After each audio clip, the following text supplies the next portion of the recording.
Hello students, how are you? In our previous class, we discussed about the discovery of subatomic particle electron. अपने previous class के अंदर जो first सब atomic particle है electron, उसकी discovery के बारे में अपन ने स्टडी किया था, जिसमें अपन ने पढ़ा था कि जो जे थॉमसन है, उन्होंने जो इलेक्ट्रिक डिस्चार्ज ट्यूब का जो एक्सपेरिमेंट किया था, उस एक्सपेरिमेंट में उन्होंने एक कैथोड रेज नाम के स्ट्रक्चर को, जो कैथोड रेज नाम के जो स्ट्रक्चर है उनको उन्होंने फाइंड आउट किया था, एक्सपेरिमेंट किया था, सॉरी, माइकल फैराडे ने इलेक्ट्रॉन डिस्चार्ज ट्यूब का। और फिर बाद में जो थॉमसन है, उन्होंने उसको स्टार्ट की और उसको और ज़्यादा स्टडी किया, और स्टडी करने के बाद उन्होंने बताया कि वो जो उन्होंने जो डिस्कवर जो किया था कैथोड रेज, उनके अंदर एक्चुअल में वो क्या है, these are negatively charge particles, जिनको बाद में further they are known as sorry for that, they are further known as electrons, जिनको बाद में क्या नाम दिया गया था, इलेक्ट्रॉन्स नाम दिया गया। Okay, now in today's class let to discuss about the charge to mass ratio, that is E upon m of electron।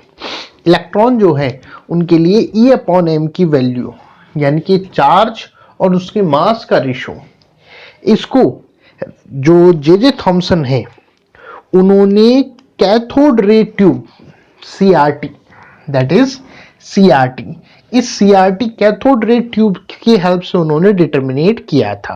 किसके हेल्प से? By using the CRT cathode ray tube. Okay, इस experiment में उन्होंने electric, that is electric field और magnetic field को एक दूसरे के परपेंडिकुलर रखा। जो पाथ ऑफ इलेक्ट्रॉन्स हैं, उन पाथ ऑफ इलेक्ट्रॉन्स और एक दूसरे के परपेंडिकुलर उन्होंने रखा। इसको समझना कैसे? सपोज कीजिए that is the this one. Okay, तो ये आ गया, मान लीजिए अपने कैथोड रे ट्यूब का वो पोर्शन जिसमें इलेक्ट्रॉन ट्रेवल कर रहे हैं।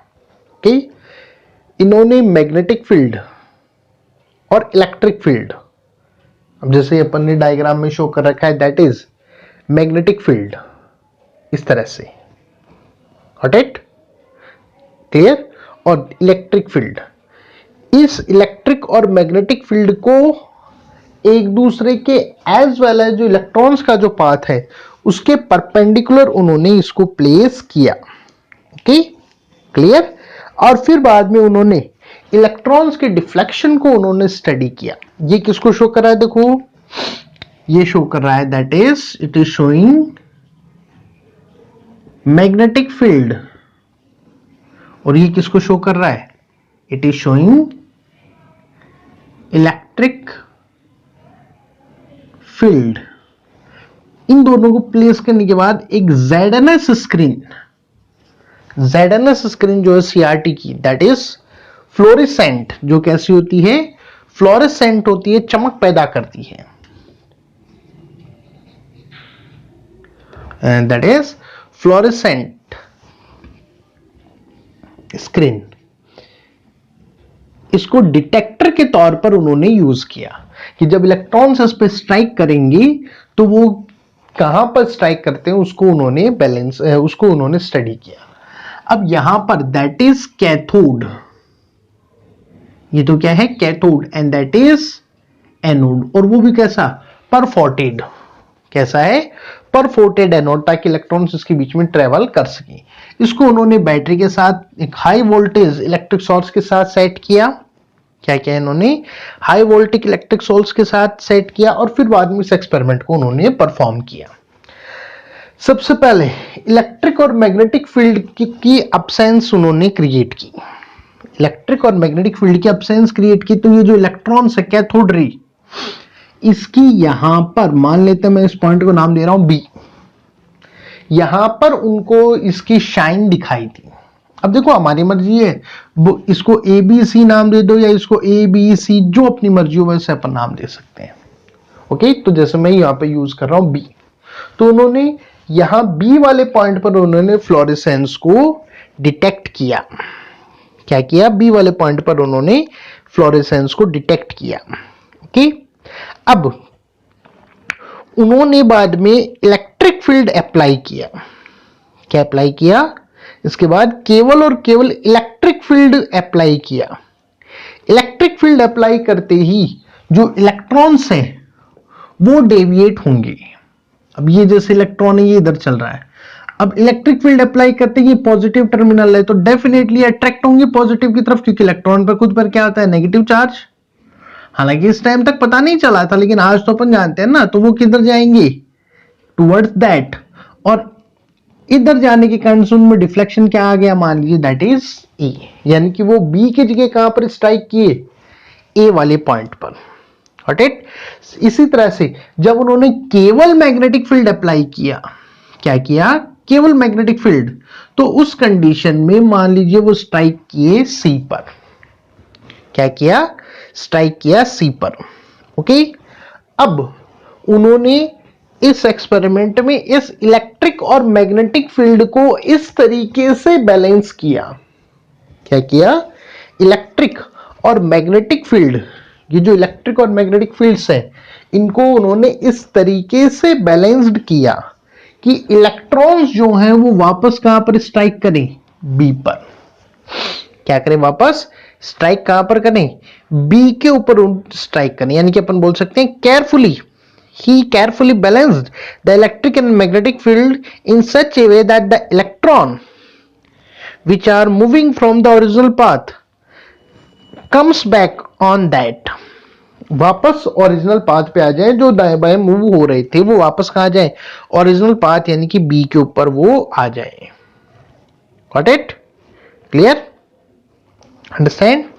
इस एक्सपेरिमेंट में थॉमसन ने ऑब्जर्व किया the amount of deflection of the electron is depends on, यहां पर जो डिफ्लेक्शन का जो अमाउंट है, डिफ्लेक्शन का जो अमाउंट है ये डिपेंड करता है first strength of electric field, जो इलेक्ट्रिक फील्ड है उसकी स्ट्रेंथ पर। किसके ऊपर? Strength of electric field. जितनी ज्यादा इलेक्ट्रिक फील्ड अप्लाई करेंगे डिफ्लेक्शन उतना ज्यादा जाएगा। Second, strength of magnetic field, जितना मैग्नेटिक फील्ड अप्लाई करेंगे उतना स्ट्रेंथ दाएं बाएं जाएगा। और थर्ड, मास या मैग्नीट्यूड ऑफ पार्टिकल, मास और मैग्नीट्यूड ऑफ पार्टिकल, जितना ज्यादा मैग्नीट्यूड होगा डिफ्लेक्शन में उतना ही उसमें चेंजेस आएंगे। तो किस किस के ऊपर डिपेंड किया उन्होंने? किस किस के ऊपर पता चला? First strength of electric field, second strength of magnetic field, और थर्ड मास ऑफ इलेक्ट्रॉन। इन तीनों के ऊपर डिपेंड करता है। Got it? जब उन्होंने यहां पर केयरफुली जो एक्यूरेट मेजरमेंट यहां पर किया डिफ्लेक्शन का, मैग्नेटिक और इलेक्ट्रिक फील्ड का, जब केयरफुली उन्होंने डिफ्लेक्शन जब उन्होंने मेजर किया, साथ में जो इन फील्ड्स की जो स्ट्रेंथ है, जो इलेक्ट्रिक और मैग्नेटिक फील्ड है, इनकी स्ट्रेंथ को जब उन्होंने केयरफुली मेजर किया, तब वो E/m इलेक्ट्रॉन के लिए जो चार्ज और मास का जो रेशियो है वो फाइंड आउट कर पाए। Thomson was able to determinate the value of E/m, और इलेक्ट्रॉन के लिए जो E/m की वैल्यू आती है वो आती है 1.75। पॉइंटों में और भी आगे आती है, लेकिन हमने को केवल नॉर्मली डिजिट्स याद रखनी है। 1.75 इंटू 10⁻11 कूलाम, 1.75 इंटू 10⁻11 कूलाम पर किलोग्राम। तो इलेक्ट्रॉन के लिए इस एक्सपेरिमेंट से कितनी वैल्यू निकली थी उनके पास? E/m की वैल्यू आई 1.75 इंटू 10⁻11 कूलाम, 11 कूलाम पर किलोग्राम उन्हें इसकी वैल्यू ऑब्टेन हुई। जहां पर E क्या है? Charge on electron. E क्या है? That is charge on electron. M क्या है? That is mass of electron in kilogram. E charge on electron in coulomb, charge on electron in coulomb, mass that is mass of electron in kilogram. Got it? Clear? तो ये इस तरीके से उन्होंने charge upon mass को find out किया। Okay, अपन ने जो डिस्कस किया था कि इलेक्ट्रॉन के लिए ई अपॉन एम का वैल्यूज किस तरह से कैलकुलेट की जाती है, अब अपन बात करते हैं determination of charge on electron. Electron के ऊपर चार्ज कैसे डिटरमिन, कितना चार्ज होता है, जो अपन बोलते हैं आज कि एक इलेक्ट्रॉन पर 1.6 इंटू 10⁻⁻19 कूलम चार्ज होता है, वो कैसे आया। तो इलेक्ट्रॉन के ऊपर जो चार्ज है, इलेक्ट्रॉन के ऊपर जो चार्ज है, ये फाइंड आउट किया जाता है by Millikan's oil drop experiment या Millikan's oil drop experiment. Millikan जो थे उन्होंने 1917 के अंदर 1917 के अंदर मिलिकन नाम के साइंटिस्ट ने एक एक्सपेरिमेंट किया था अपना, जिसे अपन बोलते हैं ऑयल ड्रॉप एक्सपेरिमेंट। उस ऑयल ड्रॉप एक्सपेरिमेंट की हेल्प से अपन इलेक्ट्रॉन के ऊपर जो चार्ज है वो फाइंड आउट किया जाता है। Got it. इस एक्सपेरिमेंट के अंदर देखो है क्या, ये एक तरीके से बॉक्स जैसे स्ट्रक्चर है। क्या है ये? एक बॉक्स जैसी स्ट्रक्चर होती है जिसके अंदर to plates, that is positively charge plate and that is negatively charge plate. Positively charge plate क्या होगी? That is anode. Positively charge plate क्या होगी? एनोड। और नीचे वाली क्या होगी? That is cathode. ये टू प्लेट्स यहां पर लगी हुई होती हैं। ओके। और इन दोनों प्लेट्स को, ये जो दोनों प्लेट्स हैं, इन दोनों प्लेट्स के बीच में स्मॉल पिन होल होते हैं। These are pin hole. बहुत छोटे से होल्स होते हैं, बहुत छोटे छोटे होल्स इनके बीच में यहां पर होते हैं। स्मॉल होल बोल सकते हैं अपन, बोल सकते हैं पिन होल इनके बीच में होते हैं। अब यहां पर ऊपर वाला जो चेंबर है, जो अपर पोर्शन है, यहां पर लगा रहता है, दैट इज एटोमाइजर। एक्चुअल में तो ये है, देखा जाए तो that is oil sprayer. That is oil sprayer, spray करता है वैक्स। और वर्किंग के अकॉर्डिंग अपन बात करें तो दैट इज एटोमाइजर। क्या है ये? एटोमाइजर। एटम्स जो है वो यहां पर ये क्रिएट करता है। ओके। इसमें फिल्ड होता है ऑयल। ये इसकी हेल्प से अपन जो ऑयल की फाइन ड्रॉप्स है वो इसके अंदर डाली जाती है।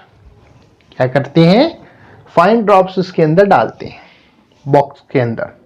अब ये फाइन ड्रॉप्स, बाकी तो प्लेट है, कोई फर्क नहीं पड़ेगा। ये जो पिन होल है वहां से एक या पर्टिकुलरली वेरी स्मॉल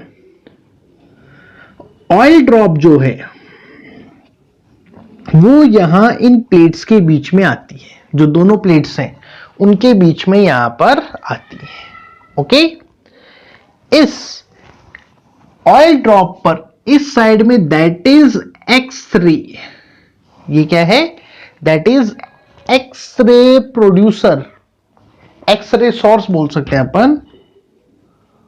उसकी हेल्प से इनके ऊपर एक्स-रेज स्ट्राइक की जाती है। क्या किया जाएगा? यहां पर एक्स-रेज स्ट्राइक की जाएंगी। Got it. इस साइड में दैट इज टेलीस्कोप, ये लगा होता है, दैट इज टेलीस्कोप। टेलीस्कोप है। और वैसे इसको बोला जाए तो ये ऑब्जर्वर है। टेलीस्कोप भी बोलते हैं, कई बुक्स में इसको नाम माइक्रोस्कोप भी लिखा हुआ है। ऑब्जर्वर है ये एक्चुअल में।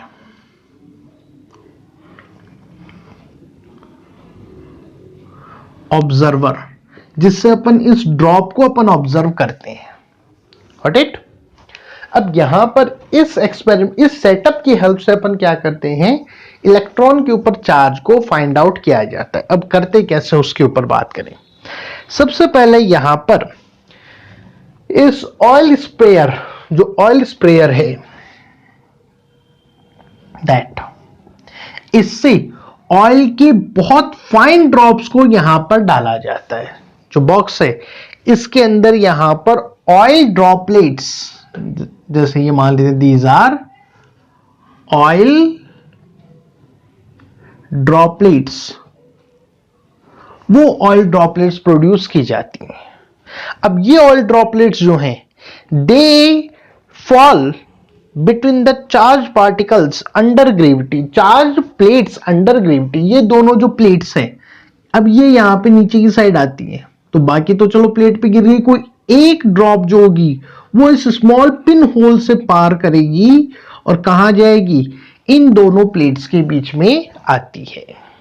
Got it? इस टाइम पर जो एक्सरेज जो हैं, एक्सरेज उनको जो चैम्बर है उसके अंदर फ्लो कराया जाता है। अपन ने ऑब्जर्वर से देख रहे हैं, अपन आना स्टार्ट हो गया, तो उस कंडीशन में एक्सरेज यहां पे डाली जाती है। एक्सरेज डालकर इस यहां पर जो एयर है, जो भी एयर यहां पर प्रोड्यूस है, प्रेजेंट है, उसको आयनाइज्ड किया जाता है। क्या करेगा? एक्सरे जो है वो आयनाइज्ड कर देंगी एयर को। अब एयर जो है वो स्ट्राइक करेगी इन स्मॉल ऑयल ड्रॉप से, और किनको आयनाइज कर देंगी? ऑयल ड्रॉप्स को आयनाइज्ड कर देती हैं या चार्ज्ड कर देती हैं। क्या कर देंगे? उनको चार्ज्ड कर देती हैं।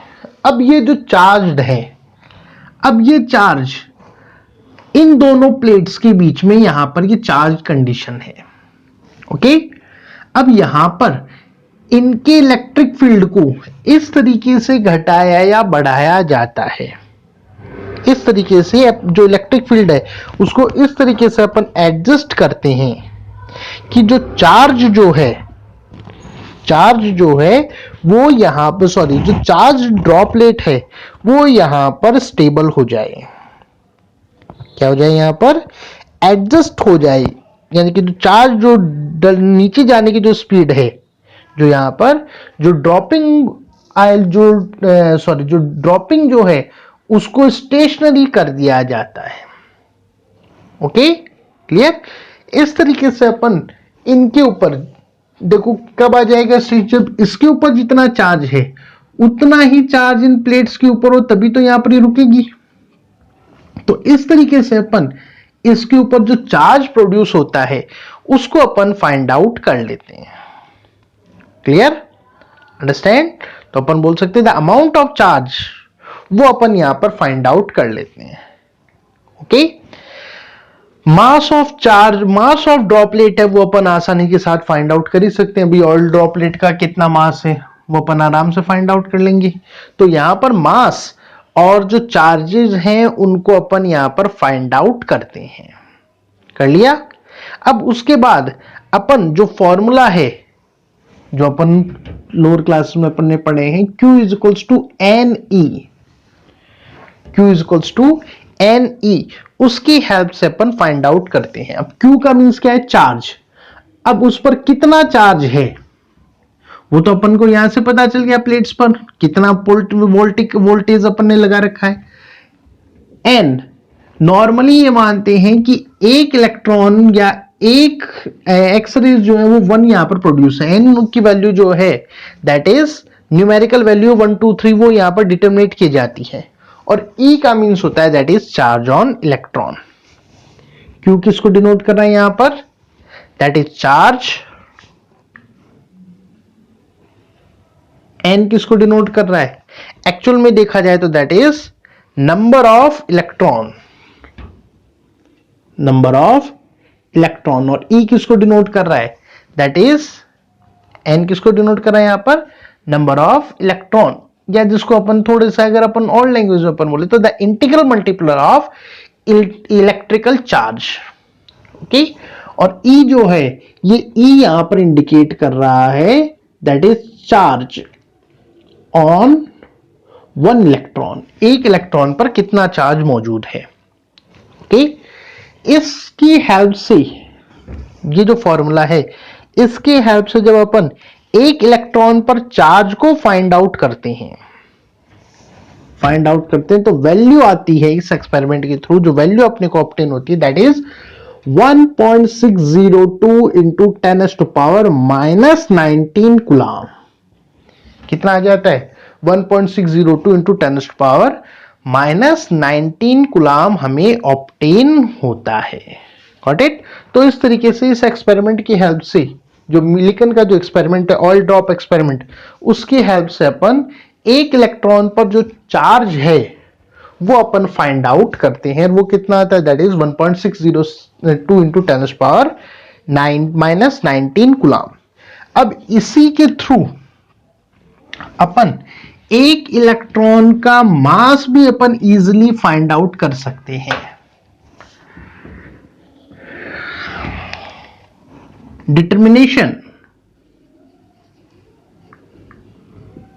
डिटर्मिनेशन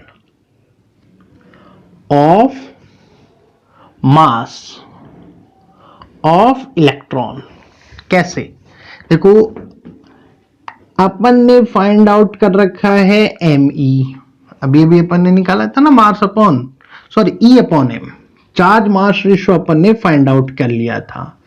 EM कितना आया था, EM अभी अपन ने कैलकुलेट किया तो कितना था, 1.75 इंटू 10⁻11 कूलाम पर किलोग्राम हमें ऑब्टेन हुआ था। E आपने निकाला है अभी मिलिकन के एक्सपेरिमेंट से, वो कितना आया है, 1.602 इंटू 10⁻⁻19 कूलाम। अब यहां से अपन M तो आसानी से निकाल सकते हैं कि नहीं निकाल सकते। भी क्या किया जाए, E के अंदर E अपॉन M का डिवाइड कर दूं, E के अंदर E अपॉन M का डिवाइड कर दे तो कितना हो जाएगा, E divide by E multiplied by M, M ऊपर आ जाएगा, E से E कट गया तो M ही तो बचेगा। तो मतलब E के अंदर E अपॉन M का डिवाइड करके अपन M मास अपन निकाल सकते हैं। अब देखो इलेक्ट्रॉन के ऊपर चार्ज कितना था, 1.602 into 10⁻⁻19 coulomb. Okay, E upon M। अब यहां पर थोड़ी सी एग्जैक्ट वैल्यू लेनी पड़ेगी क्योंकि 0.3 तक है ना, तो अपन 8 ले लेते हैं, 8 आता है ये, तो वो अपन लिखिए तो 1.7588 है क्या, कोई बात नहीं, अपन 6 इसको चलो इसको 9 ही कर लेते हैं अपन, कोई बात नहीं, यहां पर सब इजी चाहिए, ये अपनी मर्जी से अपन कर सकते हैं, कोई ज्यादा फर्क नहीं पड़ेगा। 10⁻11, अब ये 10 आ जाएगा ऊपर तो कितना बच गया, 1.602 डिवाइड बाय 1.759 मल्टीप्लाइड बाय 10⁻⁻19 -11, तो ये दोनों तो कितना हो गया, 10⁻⁻30। ओके, 1.6 के अंदर आप डिवाइड करेंगी, 1.6 के अंदर 1.75 का जब आप डिवाइड करते हैं तो इसका आंसर आता है 0.91074, आगे आगे 10⁻⁻30।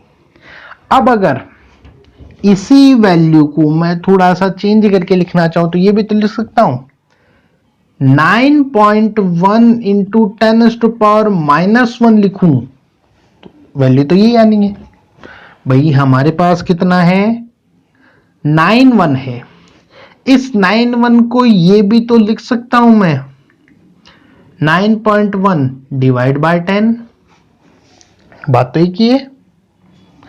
तो ये 10 ऊपर ले आऊं तो कितना हो जाएगा माइनस का, तो दैट इज 9.10 इंटू 10⁻⁻1। अब मैं ये दो लास्ट वाली छोड़ रहा हूं, ठीक है, इंटू 10⁻⁻30, दोनों को ऐड कर दो तो कितनी बन जाएगी, 10⁻⁻31 किलोग्राम। तो जो एक इलेक्ट्रॉन होता है, एक इलेक्ट्रॉन, उसका मास कितना आता है, 9.1, ये वन सिंगल डिजिट रहने देते हैं तो कितना आ जाएगा, 9.1 इंटू 10⁻⁻13 किलोग्राम हमें ऑब्टेन होता है। तो in this way the charge on electron and mass of electron was determined. Okay, about the proton we will discuss in next class. Thank you.